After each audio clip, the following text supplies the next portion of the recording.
Buat apa korang nak bayar lebih-lebih? Baik korang beli yang dah siap macam kat depan saya ni. So, depan saya ni ada Toyota Harrier G tahun 2023. Datang dengan fully body kit daripada Admiration. Korang tengok lip dia. Memang sangat-sangat handsome. Dah bosan dah dengan model Star. So, korang boleh pakai yang terawal body kit ni. Sebab tak banyak lagi orang pakai body kit Admiration ni. Bulanan dia bawah 2,000 sahaja.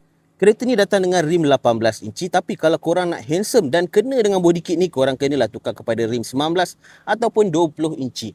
Untuk side skirt, dia datang sekali dengan side skirt Admiration. So, bahagian belakang dia korang boleh nampak spoiler Admiration, mid spoiler Admiration, lip Admiration, exhaust pun sama Admiration. So, dah siap dah. Korang hanya perlu tukar rim sahaja. Jom kita belanja bahagian dalaman. Untuk mileage kereta ni baru 23,817 km. Tahun 2023, dia dah datang sekali dengan fully digital meter. Untuk steering, datang dengan steering fully leather dan juga multi-function.